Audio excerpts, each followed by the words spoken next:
पटना में नीट छात्रा के रेप और मर्डर केस को लेकर आक्रोश लगातार बढ़ता जा रहा है। इस मामले में पुलिस की हीला हवाली कई बार देखने को मिली है।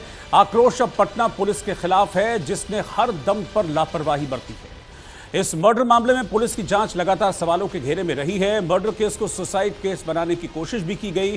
गुस्सा उस सिस्टम के खिलाफ भी लोगों का है जिसने इस कांड के दरिंदों को बचाने की कोशिश की है, लेकिन बहुत सी लापरवाहियां हुई हैं। इन लापरवाहियों के बावजूद सच्चाई आखिरकार सामने आ ही गई है। इस केस में फॉरेंसिक टीम ने एसआईटी यानी कि स्पेशल इन्वेस्टिगेशन टीम को रिपोर्ट सौंप दी है, जिसमें छात्रा के कपड़ों से स्पर्म मिलने की बात भी सामने आ चुकी है।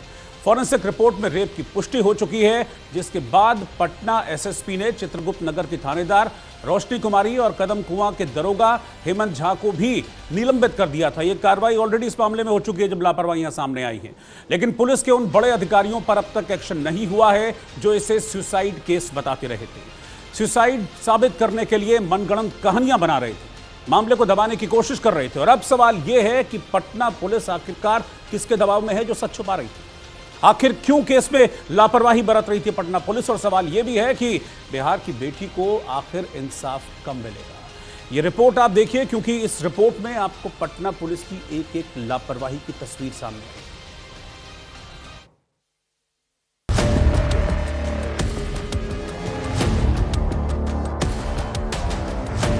हॉस्पिटल में हॉस्पिटल वाले से शिक्षित थाना प्रभारी के लिए भय से के साथ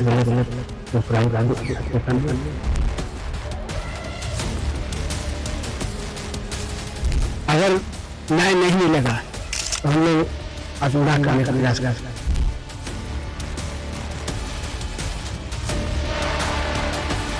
ये दर्द उस पिता का है जिसकी बेटी को पटना के शंभू गर्ल्स हॉस्टल में दरिंदों ने बलात्कार कर बड़ी बेरहमी से मार डाला, लेकिन हत्यारों को बचाने के लिए नीतीश की पुलिस मर्डर को सुसाइड बताती रही, रेप की वारदात से इनकार करती रही, जांच के हर कदम पर लापरवाही बरतती रही।